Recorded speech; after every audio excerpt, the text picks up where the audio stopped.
Le chemin est difficile, très étroit. Oh, vous n'entendez pas encore, mais je suis sûr que nous ne sommes pas loin. Oh là là, il faisait comment Indiana Jones, lui? Moi, je suis pas aussi souple, hein. Allez, on continue. Est-ce que vous entendez? C'est bizarre. C'est un cri de dinosaure. On continue. Attention. Qu'est-ce que c'est que ça? Mais c'est un dinosaure. Et qu'est-ce qu'il fait avec mon nounours, lui? C'est quoi qu'à côté de lui? Allons-y.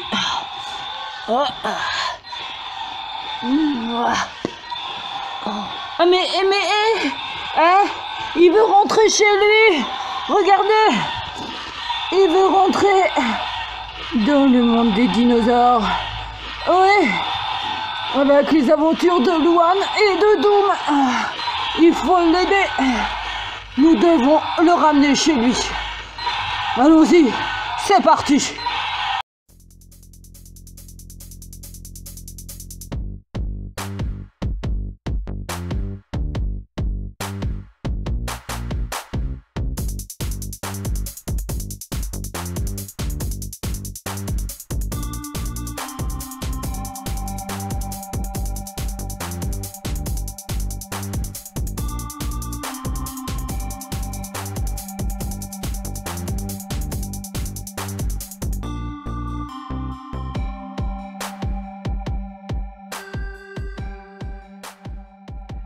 Bonjour mes petits lus, eh bien nous avons fini par trouver le chemin qui menait au monde des dinosaures avec la petite maison d'édition Lansdal. Je vous en ai déjà parlé avec Mademoiselle Bonheur. Donc je les ai découverts au salon du livre et j'ai pris pour mon fils, qui est un passionné de dinosaures, ce petit livre. Alors comme vous pouvez le constater, c'est une aventure de Luan, une petite fille, et de son chien Doom. C'est un bouquin en fait qui est très sympa, tout en couleurs, et qui offre la possibilité aux enfants et d'apprendre l'alphabet et d'apprendre un petit peu plus sur les dinosaures. Je vous explique. La présentation est simple. Doom parle de dinosaures avec Luan et ils partent à cette découverte en utilisant l'alphabet. Donc chaque dinosaure qu'on découvre est en fonction de la lettre de l'alphabet, donc A, B, C, D, enfin vous avez compris quoi. Alors moi j'ai eu du mal avec les noms, il y a eu des fois où je cafouillais un peu, c'était pas toujours évident, mais les enfants vont adorer, parce que plus vous cafouillez et plus ils aiment. Alors ce que j'ai beaucoup apprécié, c'est que c'est très ludique tout en étant très instructif. On en apprend beaucoup, même moi, hein, j'avoue que je ne connaissais pas la moitié de ce que j'ai découvert. Et on a des frises chronologiques qui expliquent le monde, à quelle place est l'homme dans la chaîne par rapport aux dinosaures. On a des planisphères, enfin c'est vraiment très très bien fait. Je vais vous montrer d'ailleurs. Voilà, vous avez ce genre de choses. Alors vous voyez, vous avez le dinosaure, là c'est la lettre A, vous avez un explicatif, le surnom qu'on donne au dinosaure, et une fresque. Mais vous avez à peu près ce genre de choses. Alors pas de fresque automatiquement, mais vous avez des représentations aussi, regardez. Je vous montre des le savez-vous qui sont très intéressants. J'avoue que ça m'a bien... Ouais, j'ai trouvé ça sympa parce que c'est pas prise de tête. Et pour un petit bout de 6 ans comme le mien, c'est juste parfait. Vous voyez ?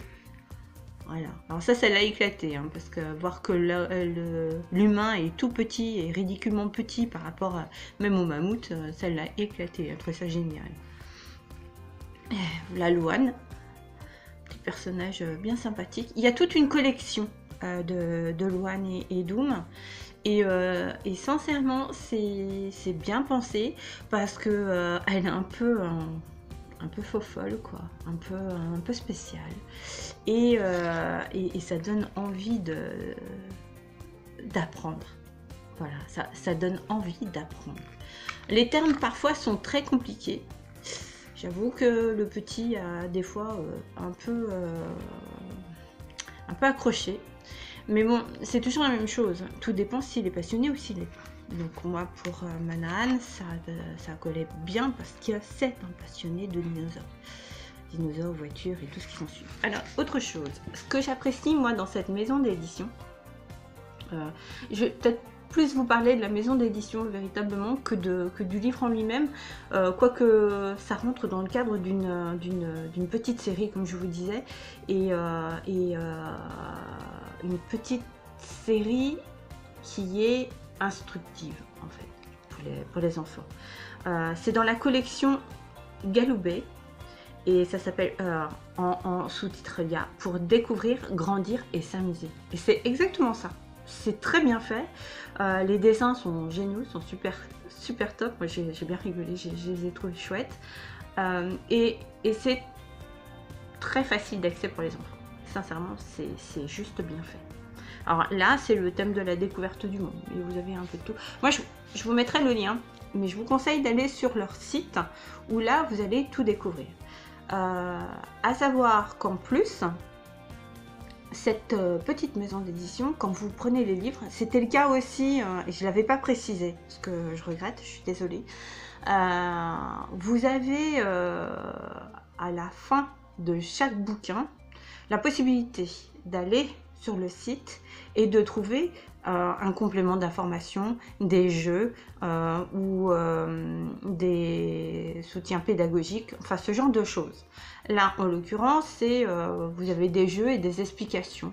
Donc, vous voyez, c'est juste à la fin du livre. Alors, je ne sais pas si vous allez bien voir, parce que là, voilà. Vous pouvez aller sur le site donc, de la maison d'édition et vous trouvez un complément d'information. Il peut aussi y avoir des découpages, des activités de ce genre. Je trouve très sincèrement, je trouve cette maison d'édition et cette façon de faire juste géniale. Ouais, bon, je connais pas mal de maisons d'édition et sincèrement c'est l'une de mes plus belles découvertes du salon de Paris. Parce qu'ils étaient un peu cachés, hein, comme bien souvent les petites maisons d'édition dans ce genre de salon ne sont pas très mises en valeur. Et ça, je le regrette énormément parce que c'est souvent là qu'on trouve des pépites. Et là, moi, les gosses ont adoré.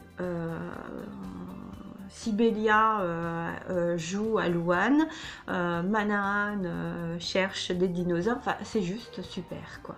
Et je pense en plus que pour les enfants, ce genre de choses, ils peuvent le prendre, le reprendre, le découvrir, le redécouvrir, ils s'éclatent à apprendre l'alphabet de cette manière-là, bien que certains noms de dinosaures, pour vous donner une idée, le E, Epidendrosaurus. Pour apprendre l'alphabet, je suis pas sûre que ce soit facile. Par contre, mon surnom, le lézard des arbres. Hein. Donc moi, ils ont retenu surtout le lézard des arbres. Mais voilà, c'est vraiment très sympathique et plein de couleurs, plein de vie, plein de délire. Moi j'ai aimé. Hein. Je vais vous lire juste un petit morceau parce que je vais pas tout vous lire, c'est pas le but. C'est pas vraiment évident de lire un petit livre comme celui-ci. Donc je sais pas, qu'est-ce que je vais vous lire. Alors voilà, l'Ovasaurus, surnom le lézard commun. L'Ovasaurus vivait bien avant les dinosaures que nous connaissons. Mais il est dans l'eau, il va se noyer, s'apitoie Doom. Oh, pas du tout. L'Ovasaurus est un petit reptile aquatique, c'est-à-dire qu'il vit dans l'eau comme les poissons. D'ailleurs, sa grande queue plate fait 2 fois la longueur de son corps. Il l'agite pour se propulser sous l'eau. Donc une photo, fossile, sémouilla. Le squelette montre que l'animal avait des caractéristiques pour être à la fois amphibien, dans l'eau, et reptile, sur Terre. Le sais-tu, ce malin pêcheur avale des petites pierres pour s'alourdir. De cette façon, il plonge plus vite et plus loin dans l'eau. Vous voyez, c'est génial, enfin, c'est tout simple, mais c'est tout mignon pour les enfants et c'est largement suffisant. Donc, je vais vous mettre les liens parce que je pense que c'est important de mettre en avant cette maison d'édition. Moi, je vais fouiller chez eux encore parce que y a 2 auteurs qui m'intéressent pour plus grand. Elisea Di Marco a fait ce petit bouquin hein, avec Barnes. Donc c'est enfin ouais, moi j'ai adoré les dessins, j'ai aimé tout. Enfin je sais pas comment vous dire, et sincèrement c'est top quoi. Prenez-le, il goûte rien, enfin pas grand chose. Je sais plus, j'ai dû l'acheter, je sais plus, peut-être 8 ou 9 euros. Faudrait que je regarde, je vous dirai. Faudrait que je regarde, je vous dirai. Mais sincèrement, ça vaut le coup. Hein. Parce qu'il y a tout le reste après. Il y a encore ce qu'il y a sur internet, ouais, ça vaut le coup. Ça vaut le coup. C'est vraiment sympa. Donc, je vous dis à très bientôt parce que là, je vais vous parler d'autre chose, hein, d'un autre auteur qui est auto-édité et c'est tout à fait autre chose.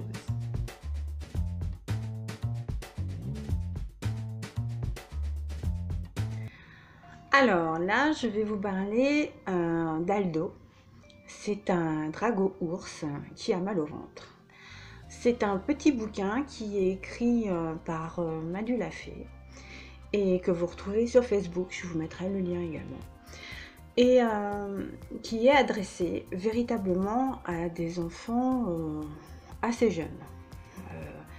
C'est une histoire simple, avec des dessins qui n'ont plus rien à voir avec ce qu'on peut trouver en ce moment, c'est-à-dire le dessin 3D comme c'est le cas par exemple pour le monde des dinosaures. C'est du dessin crayonné et qui va en fait amener les enfants à entrer dans ce monde-là. Pourquoi? Parce que le dessin crayonné, c'est comme si c'était eux qui les avaient fait. Penser de cette manière-là et sincèrement prendre ce risque-là est une bonne idée, d'après moi. On sort du lot, même si les maisons d'édition ne sont pas pour ce genre de choses, ils n'aiment pas trop qu'on sorte du lot, mais c'est une façon de faire qui me paraît très intéressante. C'est une petite histoire toute simple, juste faite pour rêver, avec une tortue potame et un drago ours, et ils sont amis. Je vais pas vous raconter l'histoire parce que le petit album est pas très long et si je vous le lisais, en fait même un extrait, je vous dirais quasiment tout le texte, donc ça vaut pas le coup. Le but c'est que vous découvriez cet auteur qui est auto-édité, qui a fait, qui a imprimé en fait son livre est chez un imprimeur, je crois que c'est Colibri. Et qui va être dans peu de temps, je crois au mois de juin, il me semble qu'elle est à un salon. Je vous donnerai l'information plus précisément dans l'encart écrit. Et c'est une histoire très simple où c'est un personnage imaginaire, mélange d'un dragon et d'un ours, un peu bougon, un peu bougon, qui a une copine, qui est moitié tortue, moitié hippopotame, et il a très mal au ventre, il ne sait pas trop pourquoi, et elle va essayer de l'aider en fait à se soigner. Il faut préciser que ce livre est fait pour les personnes les enfants qui montrent des soucis de dyslexie. Les lettres sont de couleurs différentes. Alors après, c'est pas toujours évident de le lire, après c'est moi. Mais parce qu'il y a certaines lettres, les couleurs, elles se mélangent un peu avec l'arrière, avec le dessin. Mais bon, c'est facile quand même à lire, hein, faut pas exagérer non plus, faut pas chercher la perfection, c'est pas le but. Et je pense que la perfection n'est pas toujours une bonne chose. Par contre, ça amène aux enfants un imaginaire très, très intéressant et ça leur permet de découvrir des mondes où ils peuvent créer leurs propres personnages, où ils peuvent s'amuser à mélanger des genres et des animaux différents les uns des autres. Il est très simple, très poétique, très doux. On sent que c'est une maman qui a écrit pour ses enfants et sincèrement ça vaut le coup de le prendre. Je vous mets tout ça en lien, comme d'hab. Je vous les laisse découvrir. Et puis n'hésitez pas à me dire ce que vous en avez pensé, si vous avez été voir, si vous avez été acheter les livres. Qu'est-ce que vous en avez pensé? Comment vos enfants surtout ont réagi? Parce que ça me paraît très important. Parce que même si c'est nous les parents qui achetons les livres, la réaction imaginaire, ce sont les enfants qui les ont. Et je pense que ça, c'est très important.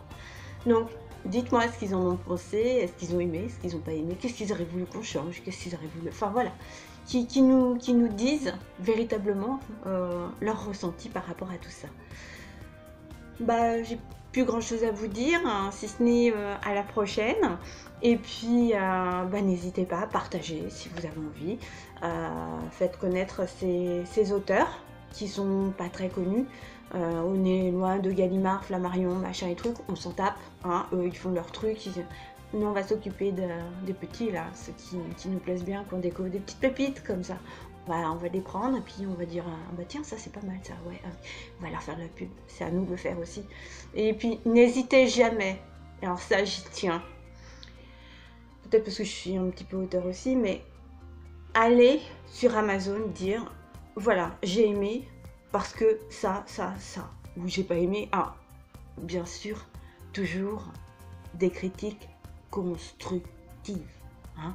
Le j'ai pas aimé c'est nul, ça sert à rien, gardez-le pour vous quoi. Mais par contre le côté moi j'aurais préféré ou machin ou ça c'était pas, voilà, ça peut être intéressant pour l'auteur pour s'améliorer. Donc voilà, ça c'est important. C'est tout, je vois pas trop ce que je peux vous dire de plus, si ce n'est je vous dis à bientôt, baiser cannelle, soyez sages ou pas.